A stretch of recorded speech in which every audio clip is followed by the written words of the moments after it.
joining us.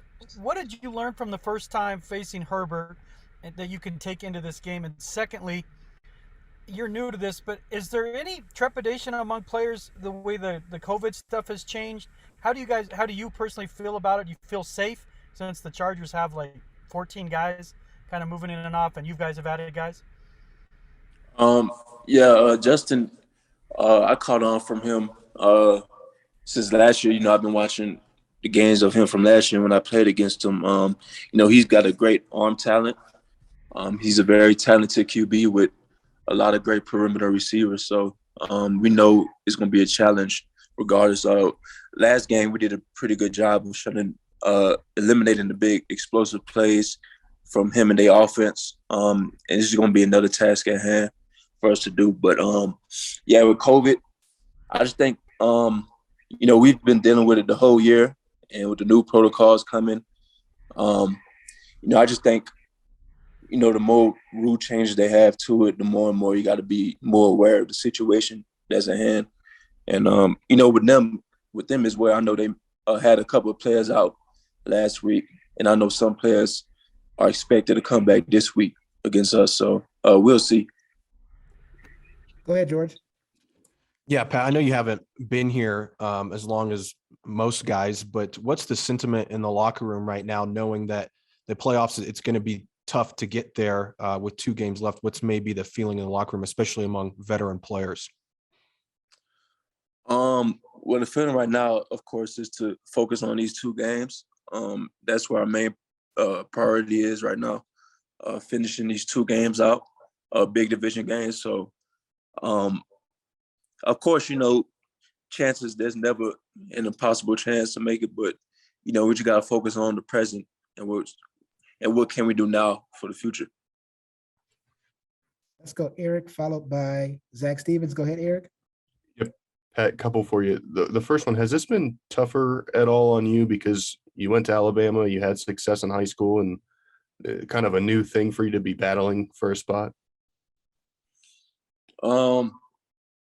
Well, yeah, it's a different type of atmosphere, but like at the same time, um, you know, in the NFL, you win some, you lose some. It just matters about you get more wins and losses. It's just the name of the game, and I understand it. So the locker room right now, we still positive. Of course, we got talented players all across the board that's ready to focus on these next 2 games ahead. And then what have been a couple of things you think that have been keys for you to have so much success as a rookie? I just think my preparation, the preparation you put in day in and day out each and every week, I think that's what helps you get confidence going in towards the game. Just getting that mental preparation in, that physical preparation each and every day, practicing like how you play. I think those key aspects translate to the game. Thanks. Let's go, Zach, and then Brandon Kristoff. Go ahead, Zach. Hey, Pat, thanks for talking with us today. Do you think you deserve to make the Pro Bowl? Do you think you should have made the Pro Bowl? And how would you evaluate your rookie season so far? I don't really leave that up to myself. I leave that up to my peers, of course, but I think my stats could prove a case otherwise. But it's still a blessing to be mentioned in that category as a rookie. So I'm just blessed regardless, no matter what happens. But it's still a huge honor to be mentioned as the alternate. So I would just take the accolades and take the best as you can. So moving forward from it. Go ahead, Brandon. Well, since Zach asked the question I was going to ask, I'll ask more of a big picture thing because you talked about the mood in the locker room. Can you, even though, playoffs are certainly mathematically going to be a challenge, can you get the sense with all the young guys and guys who've only been around a little while that, hey, even though the season may not end the way we want, that we're building something here, that the foundation's right? Yeah, the foundation definitely right. I think we got a lot of young leaders on the team that's looking to step up in the long run. A lot of great young players, especially out of the rookie class as well. We just, each and every week you can see an improvement from us. So, it's a special class. And of course, we added some new additions to the team that can help within the locker room and help build on-field success. So, we'll just see where it takes us, If you no longer have a question, can you please lower your hand? We've got time for a couple more. Go ahead, Ryan. Pat, like yourself, Justin Simmons, first alternate for the Pro Bowl. Since you've been around him now for 6-7 months, what stands out about the way he leads and the way he prepares? Justin, I think he's a very smart player, and he's capable of doing everything. He's a leader back there in the secondary. He makes the calls, make the adjustments, of course. But also he's very poised and very confident in his game and his work ethic. And, that shows on the field. And, of course, he's a veteran guy, but I feel like each and every year, each and every week, he just improves. And you sit there and look at guys like that and be like, man, how can they improve even more? Because, they're already great players, but it just looks like he keeps on improving each and every week.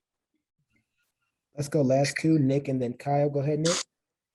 Hey, Pat, that relationship between a player and his position coach is so important, especially earlier in a player's career. And I'm curious what you've learned from Christian Parker and what you've liked about working with him this season. Oh, yeah, Christian Parker, he's a great coach. He's a young, bright-minded coach.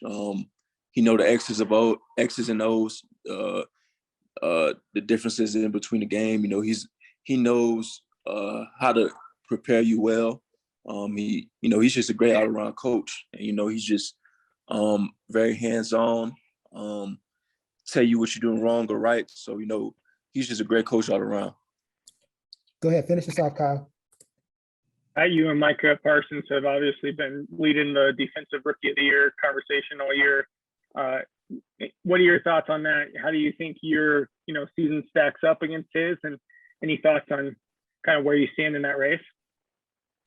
Like I said before, those accolades, those awards, I can't really leave that up to myself. The peers got to vote and stuff, but I feel like I've had a pretty good year. He's had an excellent year as well.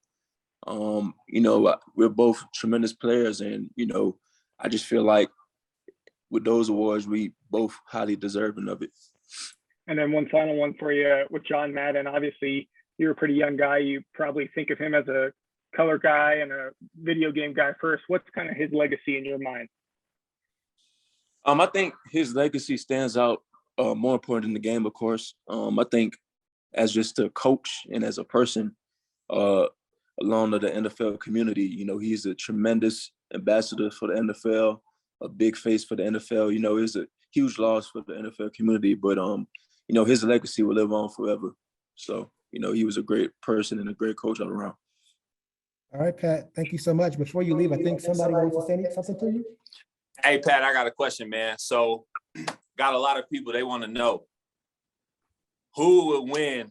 Oh, I'm sorry, Justin Simmons here at the Denver Broncos. I have a question. Who would win in a one-on-one DB versus wide receiver matchup between you and your dad, and y'all both have to flip? Who would win that? And both of y'all in your primes. Both of y'all in your primes now. And you're not technically in your prime yet, but you know what I'm saying? Who would win? If I go at receiver? Yeah, you at receiver for a rep, and then you flip. You at DB for a rep. To be honest, like growing up, I was a better receiver than the corner, so it's not like I think I had the advantage there, of course. But going against him, I feel like I win that as well. So I could quote you. I think I go 2 for 2. Oh, I appreciate your time, man. Appreciate your time. Thank you. All right, man. All right, thank you, Pat. All right.